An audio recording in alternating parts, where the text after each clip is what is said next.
Welcome. You're listening to the Just Pete podcast, where you'll be meeting some pretty amazing people, hearing their stories, and giving advice on how they've been going about maneuvering through life in healthy and more positive ways.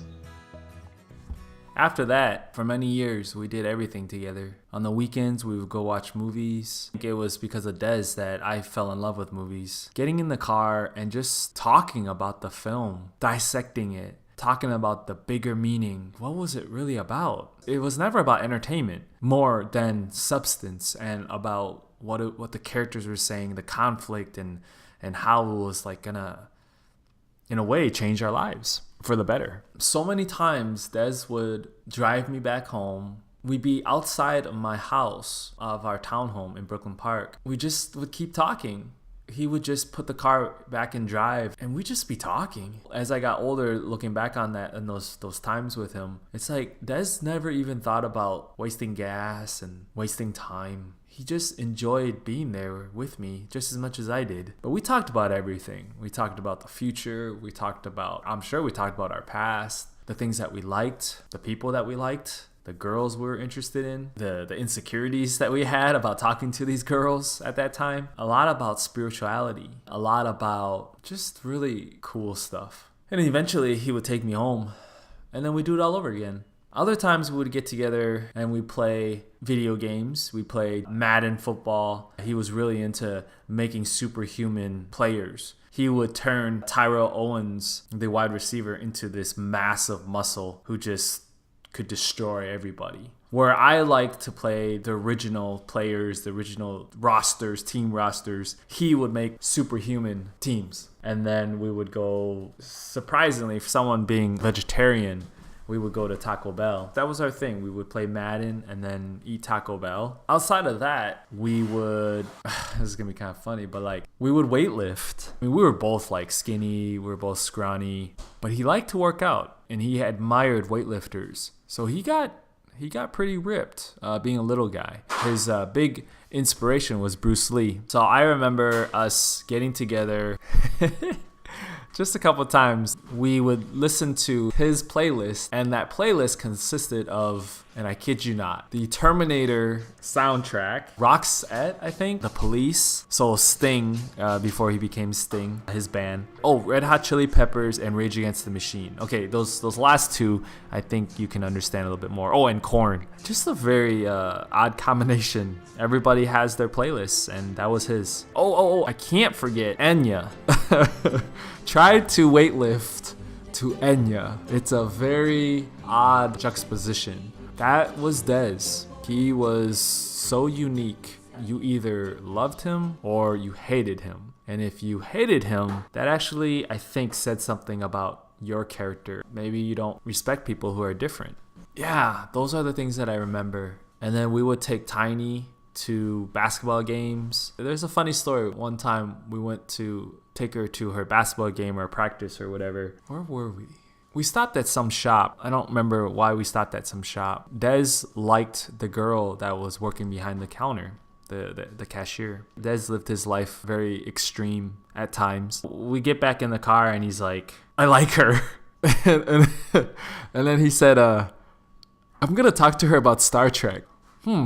That's an odd choice, but all right. And I loved my friend, and I was very supportive of whatever game for whatever he was thinking, whatever he wanted to do. As we were about to go pick up Tiny, Des went to go buy flowers for this girl that he had just met at a store. He goes up to her and he starts talking to her about Star Trek. I don't know what words were exchanged, but it didn't go as he had hoped. I was a little bummed, for my buddy, but he was kind of extreme. He let her know how he felt, I guess. Later on, I would find out that was one of the downfalls to Dez too, is never took the time to learn how to communicate better to other people. Always put himself down for things that didn't work out or things that he really had hoped. And I mean, obviously when we're kids, everything we take seriously. As we get older and we see how life works and how we make mistakes and how we have to pick ourselves up, I wish that he had learned that. I wish he had given himself that opportunity and that chance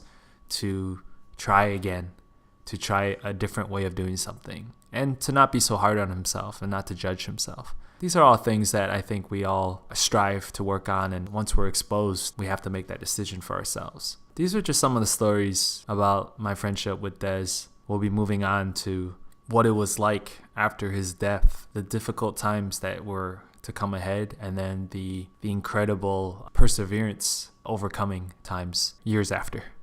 But we will continue. After the funeral, that time came where everything slowed down. The hype of everything had passed. The reality began to settle in. I eventually went into a very sad depression. I'm not sure what form of depression it was. I'd have to say it's the saddest I've ever been in my life, even to this day. While I was angry at him for a while, at his choice, felt lost.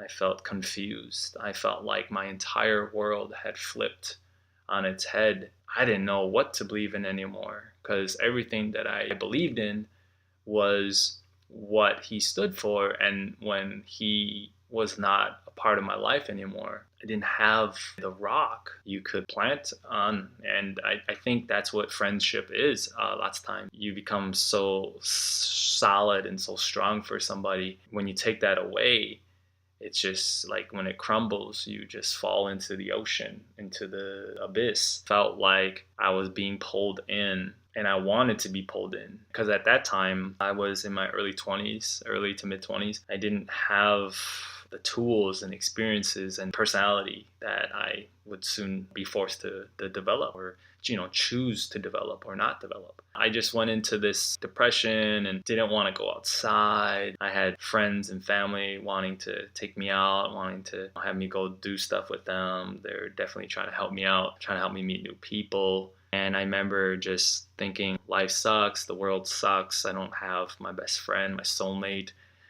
He's gone.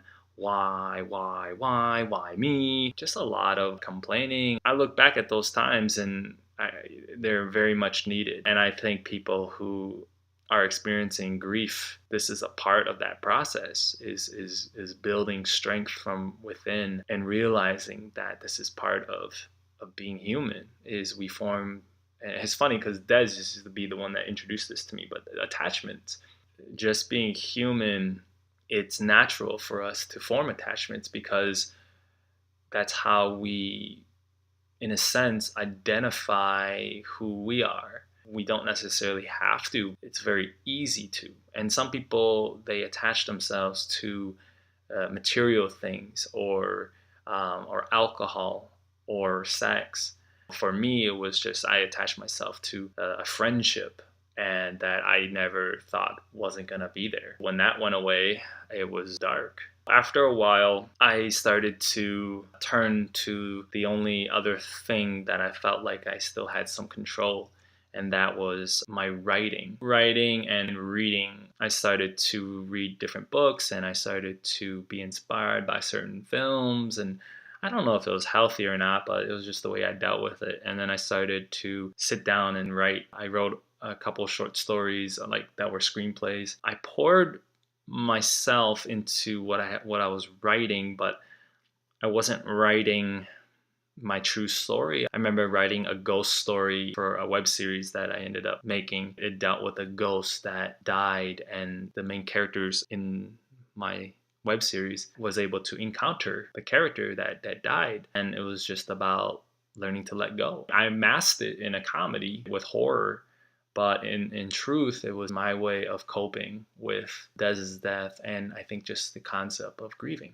The next thing would be one of my friends or a couple of my friends said, you should go see a therapist. I was like, I don't know about that. And at that time, I thought people who saw therapists were not right. Now I don't believe that. I don't agree with that. I actually think that everyone should see a therapist at some point in their life. I wish it was a service that was offered for free to everybody at any time. Working with a therapist, she helped me quite a bit. It was really helpful to just have someone to talk to share, to not judge and not be biased, because they don't know you that well. They only know you for what you're sharing, and then from there they assess the situation. Without even knowing it, Dez's death brought up my grandma's suicide. I'm still not sure how they're related. I mean, other than the fact that they were people that I loved and they left this world taking their life in the physical form. When my grandma died, I was very young. I'm not sure how that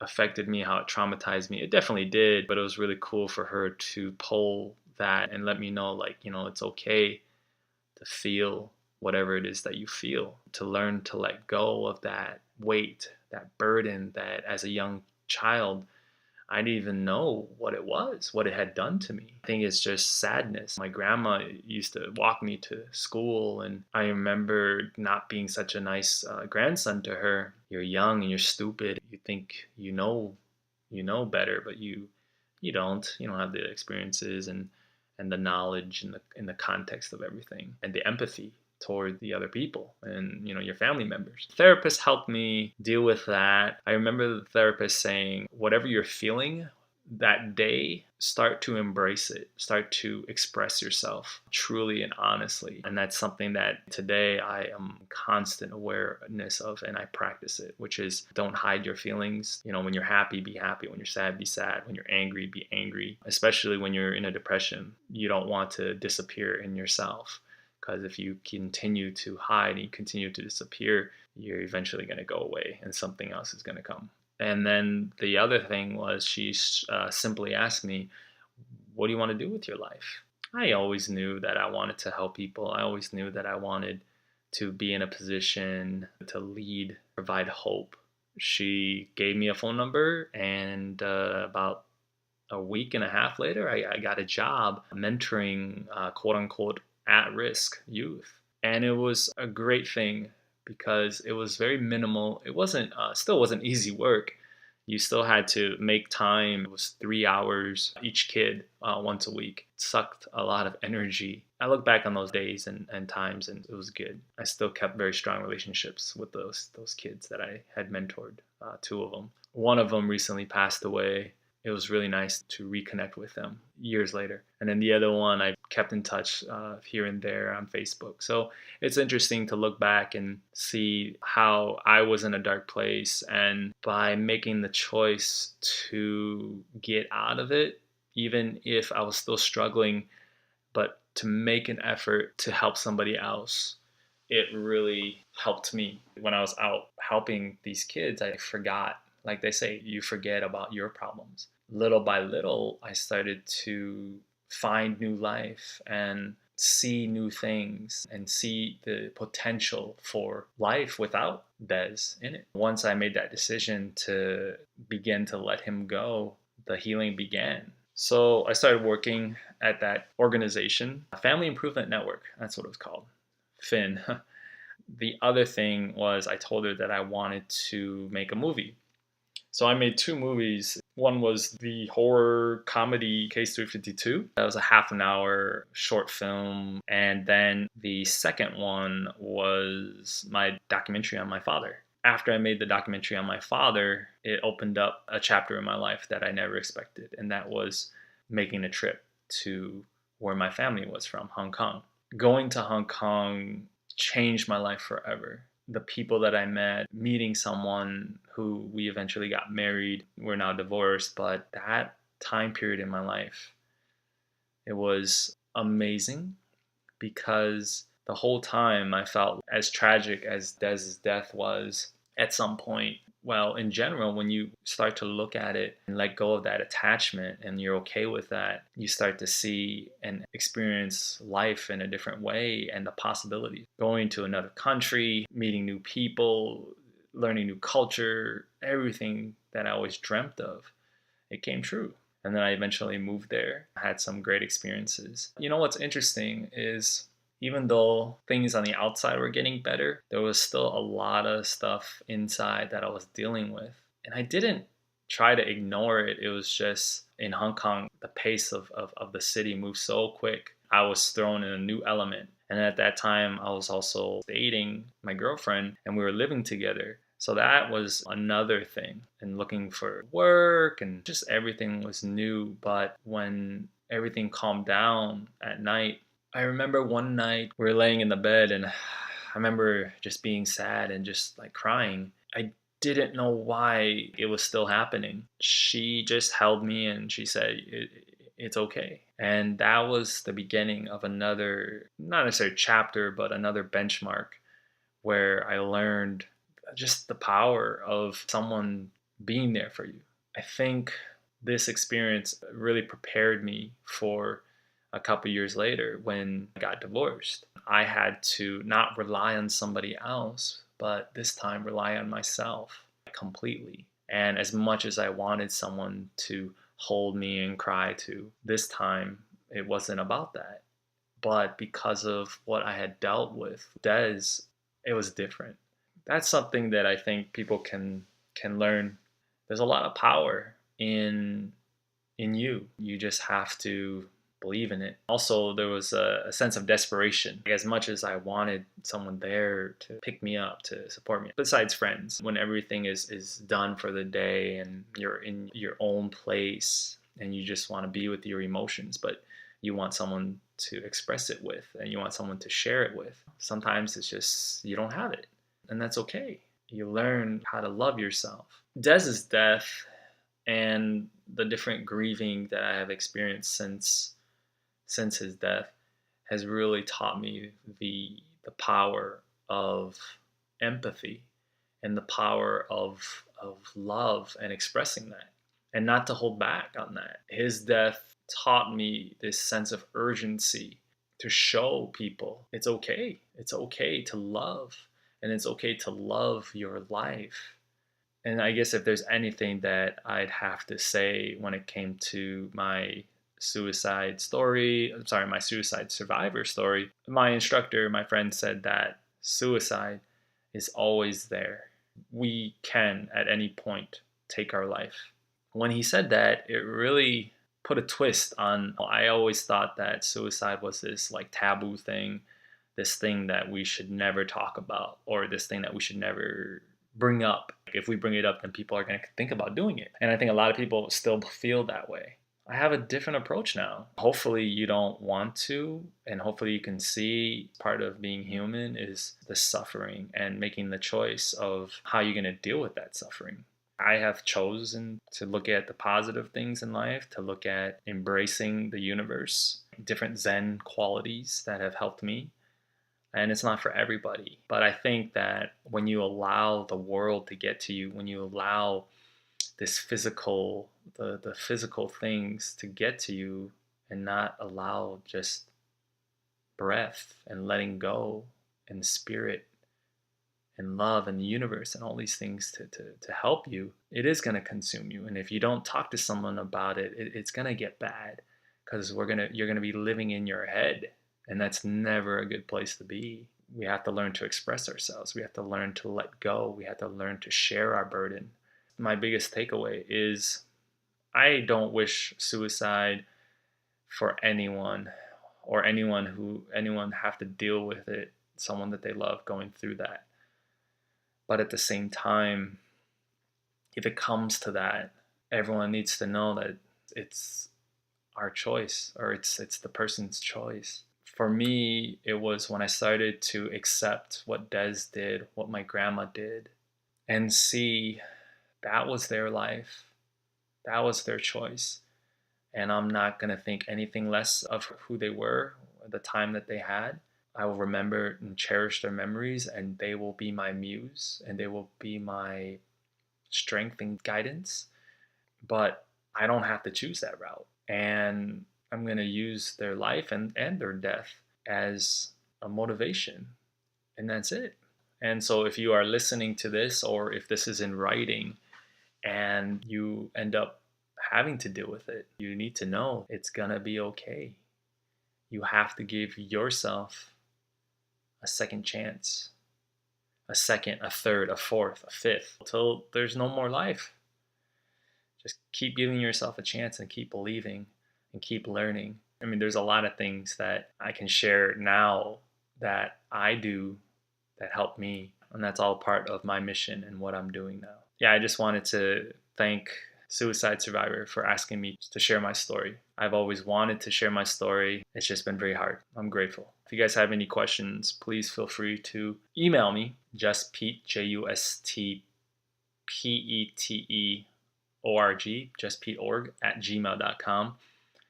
Send me a message, or you can find me on the different social media. My website is justpete.org. Hopefully what I've had to say helps and inspires all of you to live your life and enjoy it. This is Pete signing out. You've been listening to a Just Pete podcast. Thank you to our listeners, and we look forward to our next session together. If you'd like to find out more information regarding this podcast or others, please go to www.justpete.org. All be inspired.